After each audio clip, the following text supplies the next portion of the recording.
The town NPCs are a very interesting part of Terraria.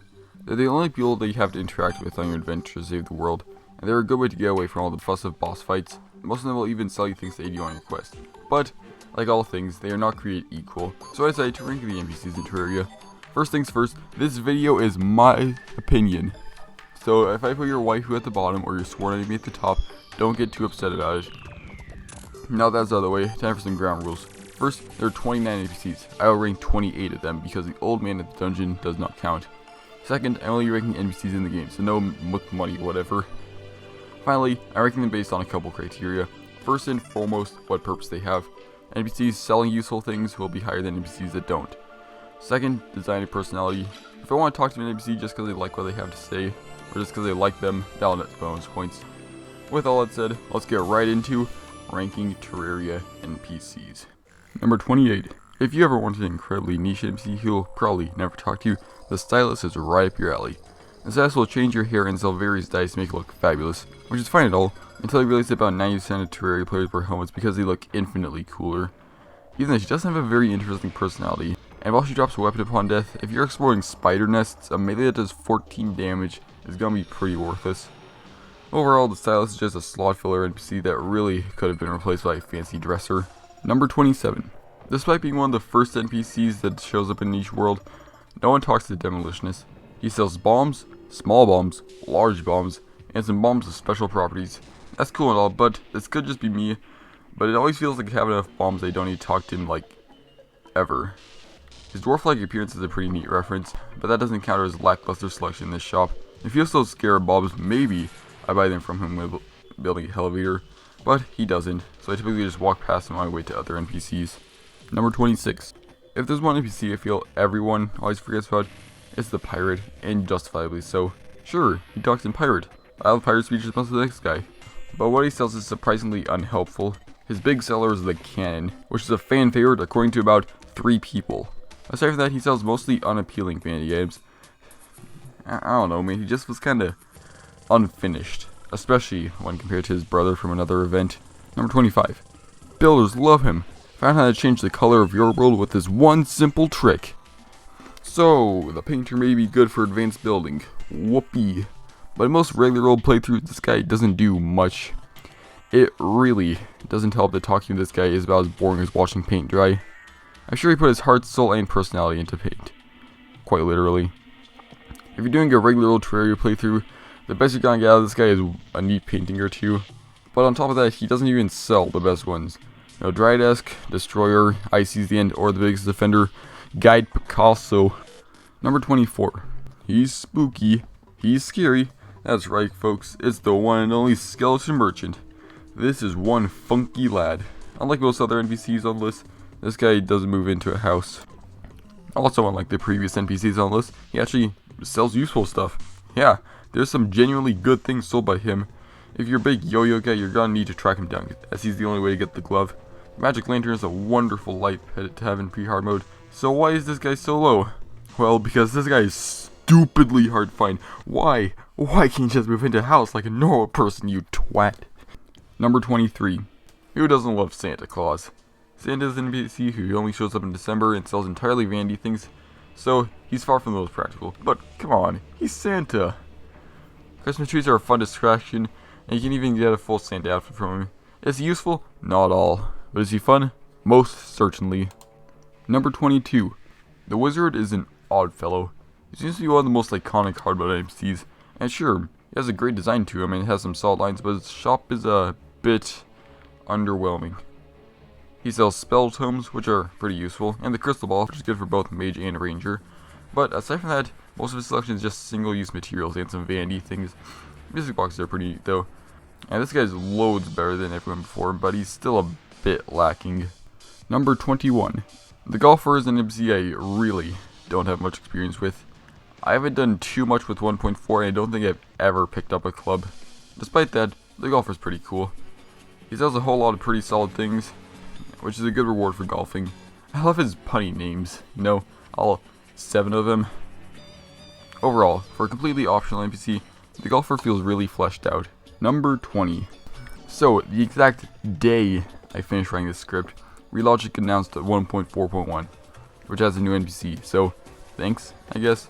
And yes, I know my script's too far in advance. In case you're wondering how far back this is, I'm about to start Half-Life 2, Episode 2. Anyways, the princess is a very strange NPC. She's always going to be the last one you get in a world, so you'd expect her to be the one NPC to rule them all. She is not. She uses entirely Vandy items, and unlike the party girl, the clothier, not many of them are very good. The prince and princess costumes just don't look as good as endgame Vandy. And while the pots are a cool decoration, I can live without him. I really like the look of the paintings, and selling the 1.4.1 music box is a great addition. But there simply isn't much to the princess. Her whole gimmick of not preferring any other biome or NPC is pretty cool, but it's not enough to put her anywhere higher on the list. Number 19. I'm gonna be real with you, there is one reason the truffle is this high. That's because he sells one certain crafting station. The auto hammer is essential for any ranger, or anyone who wants to get the hoverboard. The best wings in the game, fight me. Aside from that, he sells some decent weapons and accessories, but nothing you got away to get. As far as dialogue goes, most of his lines are about food and mushroom puns. On top of this, he has one of the most iconic designs for any NPC, which doesn't have some bonus points. But again, if it weren't for the auto hammer, he'd probably be hovering near the bottom. Number 18. On the subject of iconic NPCs who don't sell much good stuff, let's talk about the Dryad. The Dryad is one of the most recognizable characters in the game, and I can't really figure out why. Of her entire shop selection, the only things remotely useful are pumpkin seeds and planter boxes. Sure, she can tell you how corrupt your world is, but that only ever makes me depressed. Dryad's Blessing is a solid buff to have on you and can be a lifesaver in early game. Honestly, how iconic she is and her planter boxes carried her this far up. I still can't figure out why she's so iconic. Oh yeah. Number 17. Why Relogic? Why did you have to make Strange Plants hard mode? Anyways, the dye trader is a pretty nifty lad. He'll sell you the things you need to make dye, and he'll trade you strange plants for specialized that look wicked cool. Most of the time. There's really not much more to him. I just put him up here because of my addiction to midnight rainbow dye. Number 16. Ooh, ee, ooh, ah, ah. The Witch Doctor sells a lot more useful things than any of the previous entries, especially for Summoner.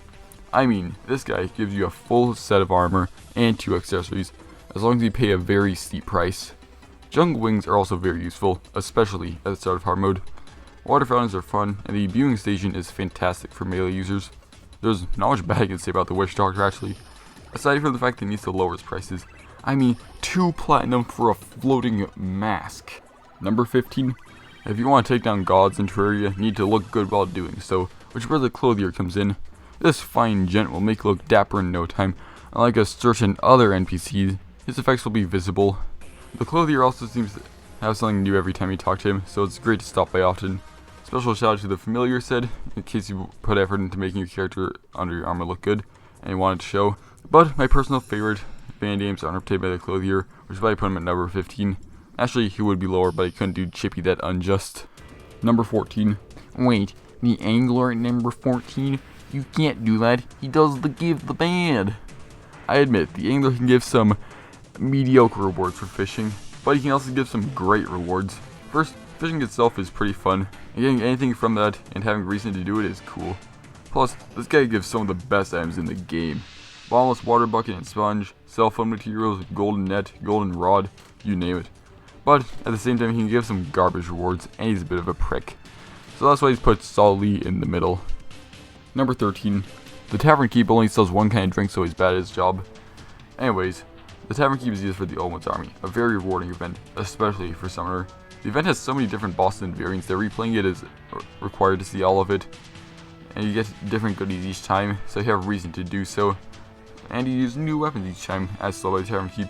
This guy legitimately sells some of the best summons in the game, let alone sentries, plus crossovers. I mean, I've never played Dungeon Defenders 2, but if it manages to cross over with Terraria, it's gotta be pretty good. Number 12. The Cyborg doesn't seem too useful at first, but this guy eventually goes on to sell some incredibly solid items. First, he's the most reliable source of rockets, and if you're using rocket launchers a lot, this lad is gonna become your new best friend. Then, he starts selling some pretty Vandy, which is always nice, but the main appeal of this guy is echo blocks. The invisible blocks only show up wearing special goggles, so in other words, just barrier blocks from Minecraft. Well, these things are so useful for building, ways that I wouldn't even know because I'm bad at it, as you can see. On top of that, this guy's robotic quotes always get a chuckle out of me. So, echo blocks and rockets allow the Cyborg to soar quite a bit higher on the list than most people would expect. Number 11. On the subject of selling ammo, it's time to talk about the arms dealer. He is the main source of bullets, and as such, he is quintessential for rangers. Not only that, but he also sells some of the best weapons for rangers. The mini shark is one of the most iconic weapons in the game for a reason. Plus, who doesn't love a bloody quad barrel shotgun? He also sell ammo for the most obscure weapons, i.e. candy corn, nails, stakes, things like that. He has a great personality too, having the stereotypical shady guy talk, which makes him really fun to talk to. Overall, even though the arms dealer only helps one class, he helps said class in a way like no other. Number 10. Kicking off the top 10 is an NPC I do not understand, the Steampunk. She sells some wicked good things, including another one of the best items in the game, the Contaminator, or as I like to call it, get out of my world, corruption. She also sells launch gates. I have no idea what these do or how they work, but they're probably pretty cool. She also sells some nifty crafting stations for Vandy, Crimson, and Corruption, which is really neat since I love these furniture sets. Oh, and I haven't even gotten to the best part, teleporters. Ooh boy, these things are good. Sure, they may have gotten replaced by pylons, but they're still unbelievably useful. Anytime you want to go somewhere that doesn't have a pylon, such as space, the underworld, the other ocean, you name it. And the cherry on top of the ice cream sundae that is the Steampunk, she's Scottish. Number 9. With all these NPCs specializing in certain things, it's nice to have a jack of all trades. The merchant is a general, so will sell you vital things in pre-hard mode.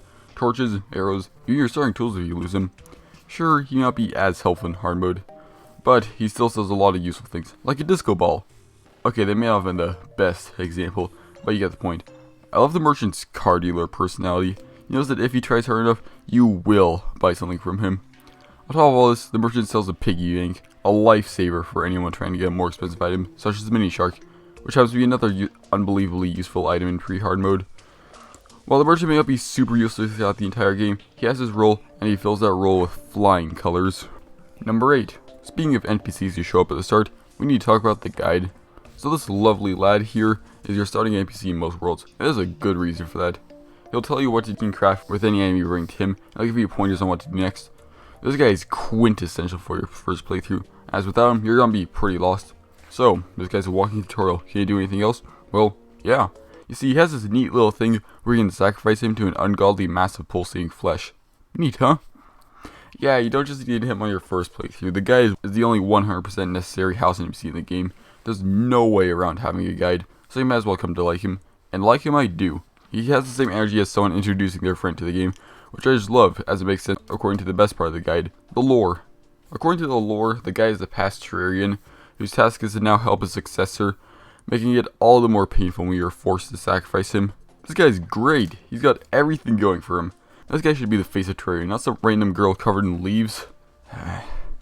Number 7. The party girl serves no purpose in the game. It would probably be unchanged without her. And I love her. First, she has this wonderfully energetic personality that always makes her a blast to talk to. Plus, it feels special when you get her, because there's a 1 in 40 chance you stay, so you feel you have to protect her. Anyways, her shop. It's all useless vanity, but it's fun useless vanity. I particularly love fireworks, as they're a really fun way to light up any build, as I did back in my Calamity playthrough. But as much as I love those, I really cannot get enough of the pogo stick. This is a lovely thing, is one of my favorite mounts in the game. It lets you jump really high. It's wonderful. Useless, but wonderful. As a pogo stick should be. Sure, she isn't helpful, but who needs helpful when you can just party till the end of time? Number 6. Going from the happiest NPC in the game to the grumpiest. The tax collector is an irritable old British chap who you quite literally have to bring back from hell to get him to move in. I love the way you unlock this guy.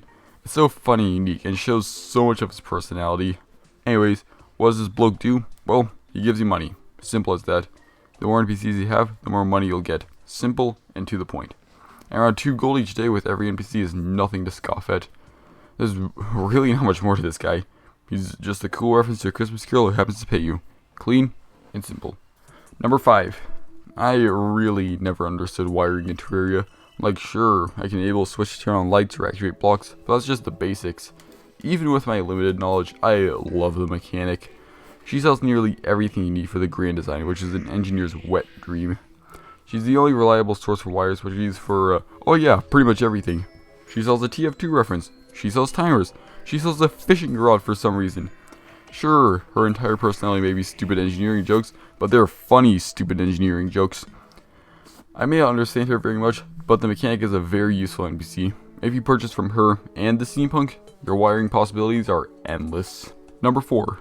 If I were to list every useful thing sold by the traveling merchant, this video would be an hour long. But long story short, you're gonna want to talk to this guy anytime he shows up. I mean, he sells not 1, not 2, but 3 items a year for this cell phone. That's a quarter of them just from this guy. He sells vanity aplenty, including the most expensive item in the game. While the companion cube may just be a pet, and may or may not stab you, and it costs 5 platinum, it's a poor reference, so I'll take 3. I personally think the best items sold by him are pad thigh and foes. If you can stock up on these, you'll have well fed for days, which is unfathomably useful in boss fights. And the cherry on top of all of this is death drop. When he dies, he will always, 100% of the time, drop an incredibly fashionable top hat. Not only does he have taste for a good deal, but a good wardrobe. And I respect that. Number 3. Have you ever wanted to do a boss fight without the risk of dying? Well, the nurse is right up your alley. You get to heal all of your health with no consequences, just for some gold. The nurse is basically the easy way out of any boss fight you're bad at. Just throw in her box in the middle of the arena and talk to her when you're on death's doorstep. I mean, like, who even does that? Yeah. I don't even need to worry about keeping her alive. She does that on her own. The only reason she's number 3 is because she's only helpful in boss fights. I don't think I've ever used her once outside those, and maybe the odd event. But even the 3rd best in the game is nothing to scoff at. Number 2. I'll admit, when the new NPCs were 1.4 revealed, I wasn't too excited. They were cool and all, but nothing too special. And I am happy to say my expectations were blown out of the water. Not by the golfer though, screw that guy. The zoologist had become one of my favorites, and oh look at that, everyone thinks I'm a furry now. Cool. Anyways, the zoologist is a NPC who will reward you for completing the bestiary, and she'll always have something new to sell you. She doesn't sell you no tier trash, oh no. She has some of the best purchasable items in the game. The squirrel hook lets you grapple on trees, useless but fun.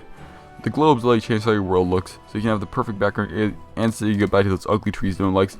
Mounts, mounts, mounts, mounts, mounts, mounts. She also sells pet licenses. I mean, who doesn't love having a cat around town? The zoologist also has a pretty fun personality to her, kind of talking in a modern slang way, even if it is the absolute worst sometimes. I like the detail of her turning into a were-fox during blood moons, even if it is just vanity.